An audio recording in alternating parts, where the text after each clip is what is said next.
The Coliseum was a place where the best of the best threw down to see who would be the last standing. Some contestants came from nothing, just to rise to the top. What if I started with the bare minimum in Elestrals, just enough packs to make a legal deck? I would clash with other casters with the eventual goal of winning a tournament. Every win would reward a single randomized pack to upgrade my deck, with other rewards along the way. Will I be the last caster standing? It's time to enter the Coliseum.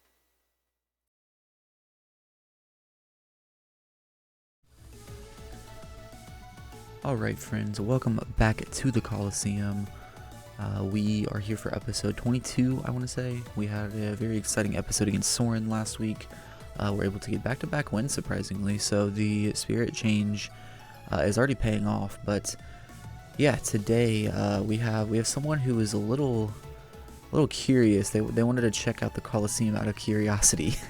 Today we have Warlord Leo for a couple games here. Mr. Marketplace himself, and yeah, very excited to get to play Leo. I've talked to Leo a whole lot in DMs about different cards and whatnot, in the marketplace, and it's nice to actually finally get some games against the man himself. So shout out to Leo. Leo won the dice roll here. I got a 5, I want to say. He rolled a 6, and so Leo opted to go first. Leo will cast out a spec right here and pass the turn over, so no back row for us to worry about right here. I'll start with an expended draw on my side. Didn't really have anything that felt good playing into the spec, so go ahead with an expended draw, set a couple cards, pass the turn. I almost here I do remember I almost set more cards here, and then I remembered that I was actually playing in a format with Hurricane, so I was like, okay, I'm gonna chill after throwing these two down. And anyways, we see Leo's going through, grabbing 3 spirits, so it looks like our worst fear imaginable. Yeah, Hurricane does hit the board, so we see a Spoiled Fruit and a Chains of Prometheus hit right there. Not the worst for us. Those are two that are not as effective against, a whole lot of decks. Obviously, maybe with Chains, but Spoiled Fruit only hits certain things, so not the worst. We had, I want to say the other two we had in hand were Shield and Altar, so I'd rather hold on to the Shield and Altar rather than those two, so kind of okay with that trade right there. Looks like Leo going through the spirit deck again right here, and we will see a re-enchant of the spec right here. So go ahead and re-enchant the water onto the spec, swing for 2, I'll pay out a couple waters right here, and it looks like I'll take play again into another empty board, so a lot of opportunity if we have something to clear the spec. We will go with the Sluggle right here, so Sluggle's fine, lets us heal back the damage from last turn as well as the expended draw, so played that one pretty well in order to get full value out of the Sluggle. Looks like now we'll go ahead and set the other 2 cards, which, like I said, I'm pretty sure Shield Altar. Maybe? I think, okay, I know we set the shield. Okay, I guess we just set the shield here and pass, so not the worst. We will see an Eddy hit the board right here. Eddy effect trigger, switching the Sluggle to attack. And here, probably just better to hold on to the shield. We're not going to be able to save the Sluggle either way, so we'll go ahead and let the Sluggle go. Take a damage from the spec and then as well as 1 from the Eddy, so we'll take 2 damage this turn. Maybe? I thought we would take 2 damage this turn. Maybe I'm crazy. Maybe, no, here it is. Okay. Trying to figure out what to pay out right here. Bit of some weird situations happening in the clash right here. Go ahead and expend a water and earth right here, and then decide to pick up the earth and expend a fire instead. So yeah, the math is getting a little tough with the spirit change as well. Sometimes we want to get certain spirits in the underworld to heal back later. We will go ahead with a tornado right here. We just want to ensure that our next play goes through, so we will go ahead and tornado. Spinning, we saw the PTA right there. We shouldn't have seen what that is. Leo accidentally put it into the underworld. But we'll go ahead with cast out an Eddy right here. Trigger the Eddy effect. On resolution, we will change the position of the Spectaris right here. Because we were able to spin back the PTA, that worked out in our favor. Able to get rid of the 2 spirit spec on board right there. We'll set another card, pass the turn. Leo will set a couple right here. One of them most likely being the PTA that we saw spun back the last turn. And then we see a very coveted card right here, the Stellar Spectaris from Daybreak. Hit the board right here. I didn't ask what number it was. I probably should have. Just would have been kind of cool to see, but Anyway, spec right here, kind of a problem for us. We still have the shield set, and I could have bounced the spec to hand and then forced a potential Eddy crash. However, I think he actually went with the Eddy crash first and then swung for one with the spec. So yeah. So there, the Eddy will go from that crash, and then we paid the spirit out for the Spectaris. So we'll take play right here.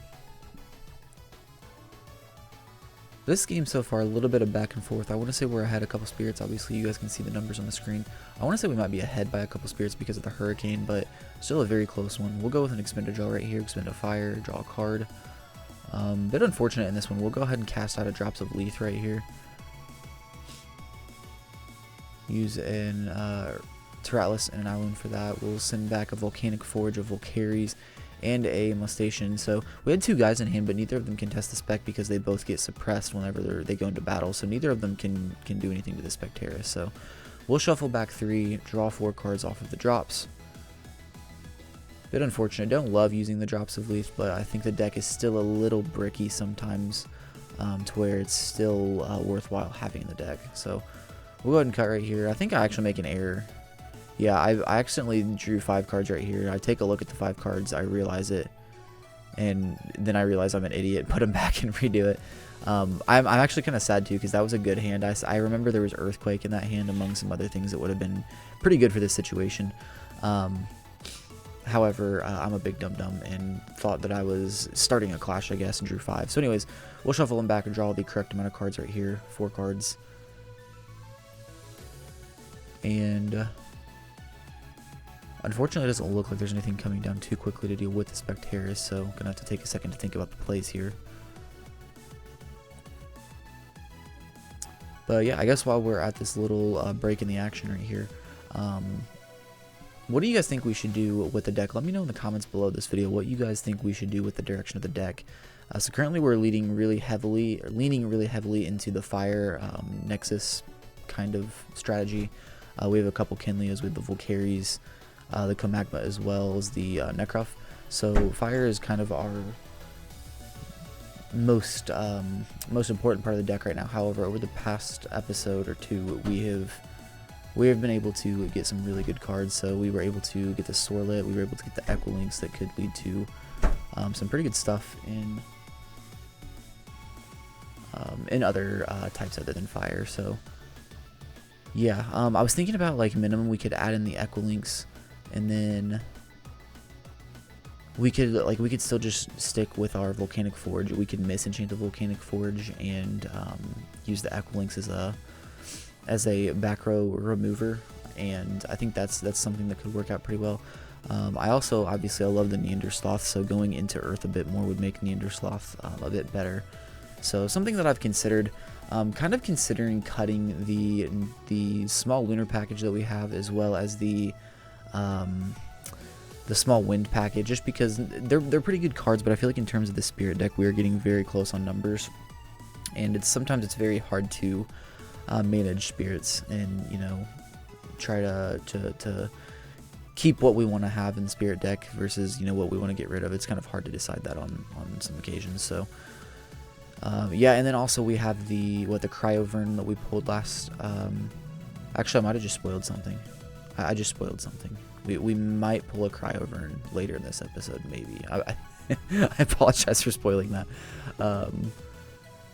Yeah, I'll leave it at that before I spoil something else. We'll get back to the clash. So I believe the last turn I left off, I ended up expending a draw, setting another card. The spec was able to stick on the board.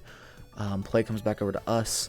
We cast out a Necrof, a Water Necrof. Try to go ahead with a crash right here to at least get rid of the spec. We see the lighting go out on Leo's side, a bit weird right there. Anyways, the Necrof is met with a poison-tipped arrow. So a bit unfortunate right there for us. We will go ahead and play the Necklace of Harmonia right here. Decide that I really need to get rid of this Spectaris right here. It is just a big issue for me. So we'll go ahead and commit to the Necrof right here. That will take our Necrof after the Necklace and after the Poison Tipped Arrow. That will take us up to an 8 attack. Misenchanted playing around a Tsunami as well right here. So either we will be getting through the Spectaris. Unfortunately, we're met with a Gorgon's Gaze right here. So we do try a battle. Unfortunately, does not matter. Leo will pay out the 2 spirits right there to stop the attack from going through. And then in the end phase, Leo will pay out the poison tipped arrow as well to kill the Necrof.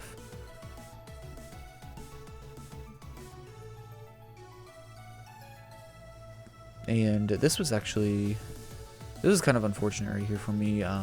Not any way of getting rid of the Spectaris, this one problem spec. I also think I might have misplayed there. I think I'm technically was turn player in that situation, so I think my end phase triggers happened first. So I definitely should have expended 2 right there for the necklace, so a bit of a misplay on my part right there.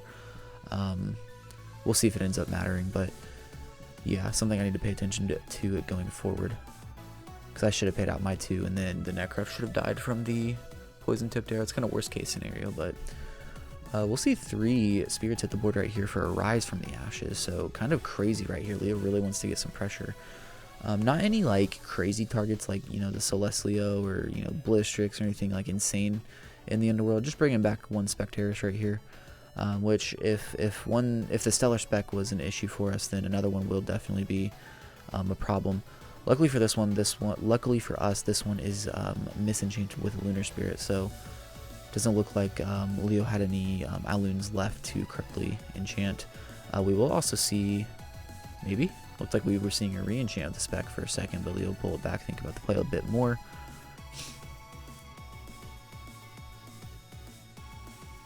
And we're going to be taking some damage right here, unfortunately. Holding Spirit deck in hand, we don't have any way to stop. We do have, like I said, we have the shield set. I don't remember what the 3rd set, but I believe we currently have shield altar set.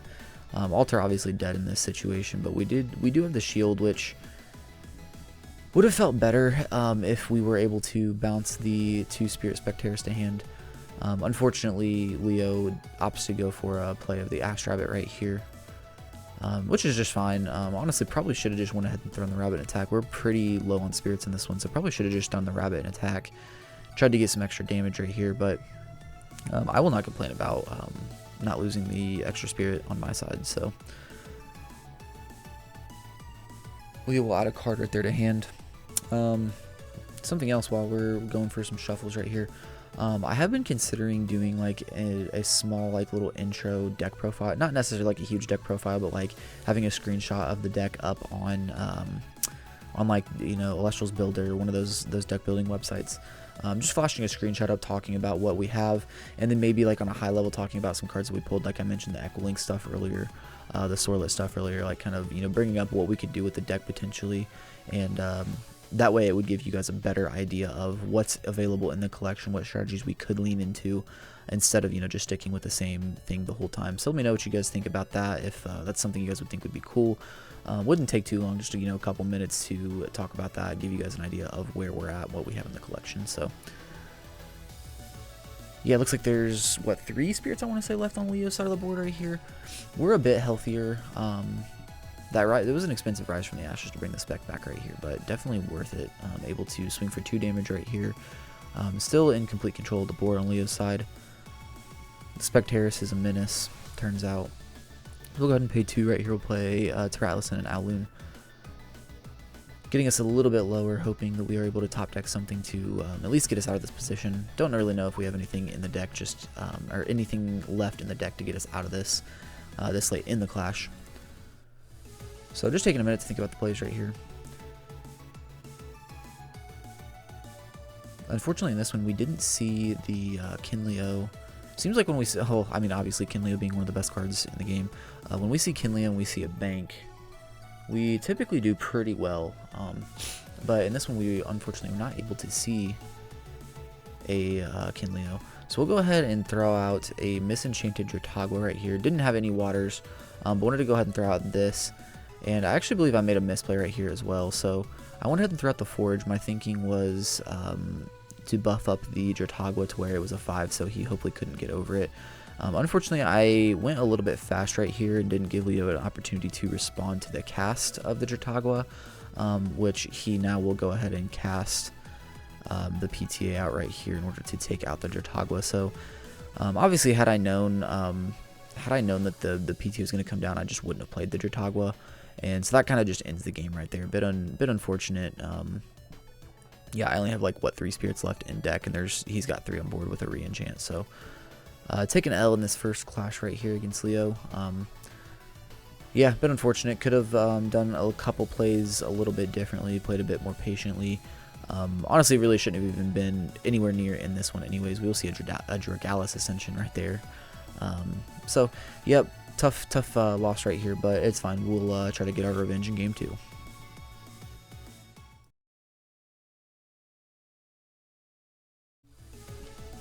Alright, back for game 2 after a disappointing game 1. Bunch of misplays in that game. It's been a busy week. I haven't played a whole lot of Elestrals, and yeah, we showed that right there that we've not been in the game a lot. So, anyways, we will roll the die again right here. Roll a 5 right here. Leo will get to roll again. We rolled a 5 last game, so a bit unfortunate. Didn't get anything higher, but kind of fine. Kind of how it goes sometimes.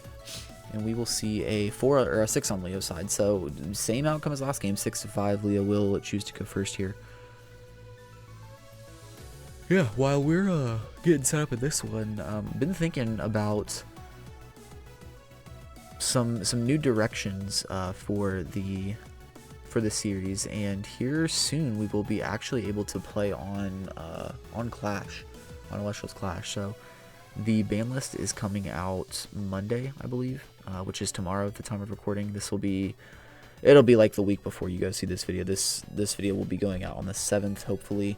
Currently recording on the 1st. Ban list coming out the 2nd, though, and that's actually kind of insane, matching the ban list that we play with, you know, in paper. So kind of a big deal right there. Really cool to see. Yeah, so I need to actually take a look at Clash and see if, like, the deck that we have, if all of the cards are available. That might not be the case. I know in Clash they are focusing on getting cards in the game that are very popular, that are played at the, you know, at the highest level. And we play some cards that are not played very frequently, so there's a very good chance that some of the cards in our deck aren't in Clash just yet, so we might have to wait a little bit longer or change up the deck to where we could actually do that. But I think that's something that would be super fun, so let me know what you guys think about that in the comments as well. Should we, you know, start playing some of the games on Clash and, you know, try that out. So anyways, we went second here. We saw Lumaru on Leo's side. I went with an Astrabbit and then set 2 cards, and once again, second game in a row, we will get hit with another Hurricane. So we will see a Spoiled Fruit and a Dense Fog hit this time. So the Spoiled Fruit is just stuck in the storm, apparently, both games. Dense Fog, you know, it's kind of whatever. The Rabbit that we casted and resolved last turn was met with a PTA, so met its demise there. So open board right here. Looks like after the Hurricane damage, Leo will get at least 1 damage. Looks like 2 right here, because we also see an Eddy for no effect. So we will be taking 2 damage right here, 1 from the Lumaru, 1 from the Eddy.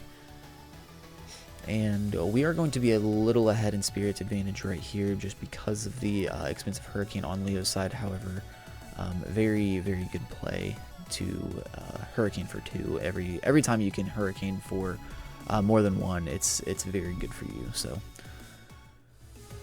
we'll go ahead and draw a card right here, try to establish something into this scary board on Leo's side. Not super scary, but scary when you have nothing currently. So Leo's kind of low on cards, I want to say right here. Went very aggressive with the hand, so we'll go ahead and cast out a Necrof right here. Water Enchanted to play around a potential Tsunami. Haven't actually seen a Tsunami out of Leo, but we've seen a lot of kind of just 5s like cards. And Tsunami is a very 5s kind of card on its own, very spirit efficient card. So we'll go ahead and, you know, continue to attempt to play around it right here. Necrof, pretty solid fresh right here. We will go ahead and try to swing into the Eddy. Necrof met with a shield right here, which we are actually perfectly okay with. I like having the Necrof on an open board, swing, correctly enchanted swing, and be able to kill something to force them to expend as well. And getting rid of a backer right there to put the Necrof back in hand is something I'm completely fine with Leo being, you know, low on cards. So anyways, we'll pass right here. Leo won't do a whole lot. I think there might have been an expended draw there, and we will take 2 damage once again. And you can weaken the cards right there a little bit. You can see the Neandersloth in hand. So drew that for turn, which kind of changed up the play just a little bit. Decided to try to go with a Sprouter right here. So thought process was Sprouter is a 5 defense, which neither thing on his board can get over on its own. And so the thought process was we can go ahead and Sprouter right here. If we get the effect off, cool. If it gets gazed, we love it. I also had Hephaestus in hand, and yeah, so we see the Gorgon's Gaze right here. So I'm absolutely happy with this outcome. Get rid of the back row right here, be able to keep our 5 defender on the board. We didn't really even care to get the artifact in hand right here. We just wanted to stick this Sprouter. That way we could potentially ascend into Neandersloth next turn. So perfectly fine with how that played out. Pass play over to Leo. And the Eddie will go to the Underworld, so we're going to see an Ascension right here, just kind of hoping it's nothing crazy. We'll see a Water and a Solar, actually, Enchanted Lavalith. So Lavalith is a bit annoying here. It won't get its effect to pop the back row card, but it will be able to clear the Sprouter. So Leo will also be able to swing the Lumaru for a damage right here. So a bit unfortunate that we see the Lavalith right there. Like keeping the back row card, however, really wanted to keep the Sprouter for the Neandersloth Ascension. Neandersloth probably will not be hitting the board in this game now. But we know we still have there's the Hephaestus, which I mentioned that I had earlier. We set that as a bluff. So we know we have the Necrof in hand right here, so we're actually in a very good position right here. We will go Hephaestus for 2, we'll immediately disenchant 1 to search. That will allow us to grab the Poison Tunic. So the Poison Tunic we will be able to empower his Lavalith with, giving it -2 attack, taking it down to a 4. Then we can go ahead and cast out our own Necrof correctly enchanted, take out the Lavalith, and trigger Necrof effect on top of triggering the Tunic to force an expending of 3 on Leo's side. So kind of insane combo that we had in this on this turn, I should say. We'll go ahead and enchant the Tunic with an Owloon and a Vipyro. And then, so we'll just be, after this point, we'll be staring down there's the correctly enchanted Necrof. So we'll go ahead and swing the Necrof, kill the Lavalith, force him to expend 3 with all of the effects. The Tunic will obviously go to grave as well because it was empowering the Lavalith. And then we will be left with a Lumaru on board, staring down our Necrof, both 5 attackers. Kind of fine with that as well, because if Leo wants to crash, we will have to mill a couple cards, or 3 cards from the Lumaru effect, but he'll be taking a Spirit of damage, so we're going to completely fine with this game right now. A little bit ahead on card advantage, I believe, at this point. We will see an Ambro come down on Leo's side right here. Don't love seeing Ambros on the opponent's side of the field, but kind of part of the game. Kind of wish we had some Ambros. That would be the best thing that we could get.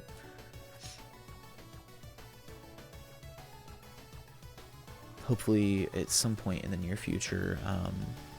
Actually, I don't know if we have any product that we can actually get Ambrosia off of, so we might have to like think of something. Maybe at like 50 total games we get a copy of Ambro, and then like every 50, like 50, then 100, then 150 to get our play set of Ambro, since we don't have any other ways of pulling it. Let me know what you guys think about that below as well. I got a lot of questions for you guys today. Sorry about that. We will see, what do we see? A cast of Calfmel, and that was a misenchanted Calfmel. That was a water Calfmel on Leo's side. So once again, perfectly fine with that. We do see a crash of the Lumaru with the Necrof, which, you know, like I said last turn, I'm completely fine with that. We'll mill the Drat King, the Kinleo, and the Chains right there.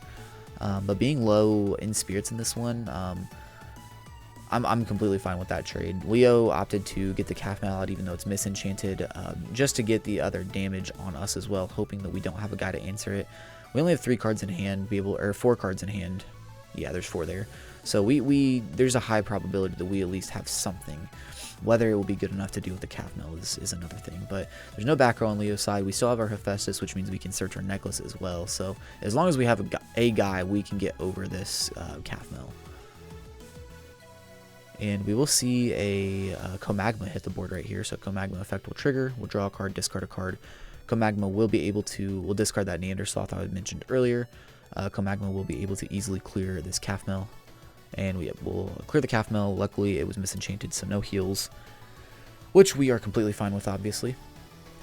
And Leo will draw a card right here for turn. Looks like we see a set and then maybe an expended draw. Yep, there's a Lycurus hitting the Underworld, so there'll be an expended draw on Leo's side right there. And it looks like a pass right here. Yeah, I believe that card's still in his hand. So pass the turn right here. We will go out with a Dratagua right here. So Dratagua is kind of a great card for this situation. Either he gazes and burns himself for 2, or we get to keep the Dratagua on board, heal 2 Water Spirits, and do a damage because it has at least 1 attack. So sick card for this situation. Love to see it. We will go ahead and go to battle, attempt to swing the Comagma for 1, the Dratagua for 1 as well, which I believe both of these will go through. There's 2 more damage on Leo's side. Or no, one of them went through, and then we saw a Tsunami. So completely fine with that outcome. Like I mentioned a minute ago, we don't actually lose a card, and we do the same amount of damage. So, and we deal with a back row. So completely fine with a Tsunami right there to change our Comagma. Leo most likely has something in hand right here that's big enough to clear the Comagma, and then once again at the same position, just hopes that I don't have another guy, because obviously Dratagua is not going to deal with anything on its own. So we will go ahead. Eddie, no effect, will take out our Comagma. Unfortunately right here, which Leo didn't know this, but unfortunately for Leo, fortunately for us, we did still have the Hephaestus Disenchant to search for the necklace, even if we didn't have the Eddie for the answer right here. So Eddie will switch, Eddie will kill, Dratagua swing for 1. That should be the last spirit in Leo's deck. So, yep, and that is a scoop right there. So, do get a win in this one. Very exciting. We are starting to get a lot more wins now that we are playing with a fair spirit deck compared to other people. So even though our deck is a little bit worse, we can get the wins sometimes just from either skill or drawing better. So yeah, GG's to Leo. 1 loss, 1 win against him. Like I said, big shout out to Leo. We actually will hop over to the wheel spin real quick. And I think going forward, if I do the pack openings, I'm going to, if my opponents want to be on for the pack opening, I'm going to start doing the live pack openings with the person, at least until I get a new mic and I can get to the point of where we can do the live clashes. So yeah, we will be hopping over to wheel spin, and then we will get straight into the deck profile with Leo, or the pack opening / deck profile with Leo.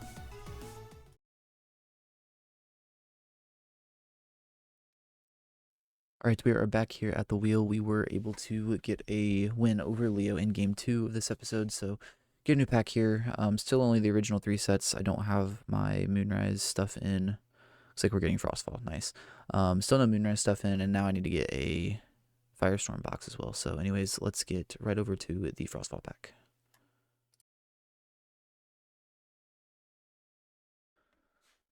Alright guys, here for the pack opening segment. Leo is here. I think I'm going to start doing this, like bring in the person, at least for the pack openings as of now, until the future when I get a new mic, and then we'll start doing like live clashes and whatnot. But anyways, Leo had a great idea for a potential new rule, so I'll hand it over to Leo right here so he can share. Thank you very much, Perky. So basically, the rule that I kind of came up with and bounced off of Perky was if in the pack you end up hitting a stellar, whether it be a reverse or serialized, that Perky gets to pick a additional pack of their choosing. Yeah, I think that's a really cool idea, and as most of you probably know, Leo is like the king of stellars. He's always on the marketplace looking for stellars and whatnot. So I thought it was kind of fitting that he came up with that rule. So, anyways, and yeah, and it's not gonna like give me anything crazy. Just cool little bonus if we hit the low odds of pulling one of the stellars. So cool idea there. I think we're gonna implement that. And yeah, let's get straight into the Frostfall pack. I think my most desirable target from Frostfall, non-Coliseum related, is the Stellar Morfrost Hair. Leo thinks that the Lavalith would help the series a lot, and I think Leo's probably way more right than I am, but I still want my Morfrost Hair, so. I would definitely say Lavalith, or potentially on the very, very off chance you hit an Error Watt. An Error Watt is the best way to kind of stack Hmm, the odds in your favor. that'd be cool. All right, let's see. We get a Cryoling, our 4th Volcanic Forge, love it. Numisail, Korra Brawl, Cyprong, Tower of Winds, Race to the Top, Cryovern. Ooh, that's crazy, actually. And we get Haboofin. Okay, Cryovern is something to think about because I've currently been playing on like 2 drops that I have to ascend over, but Cryovern can just get out really quickly. But I think that's like a huge swap to the deck if I go that route. What do you think? I definitely think that there is a potential way for you to slide it in. I don't know if you've pulled a Cryoscorch yet or not, I have not. but if you were to pull one, because I know that it is a non-hollow, you'd want at least one more cryoling and have it be at least a 2/1/1, which would allow you to kind of move out the Neander Sloth and the other big guys Yeah. and allow you to kind of focus more on one or two elements instead of spreading wide across the element board and then kind of putting yourself in a position where you can't come back. Yeah, that's fair. I think I might have to table it for the future. Just because like I don't have the cryo scorch yet. I know I have a couple cryo lings, and the cryovern is good, but I don't think I can commit to enough frosts to make cryoling good just yet. I think that's hmm my only issue I with it currently. I definitely think that if you do hit a full art in Frostix or a regular hollow in Frostix, that should be a much bigger consideration because by hitting those, you're now making Cryoling and Cryovern a little bit better. That's They're going to be true. live a little bit more often.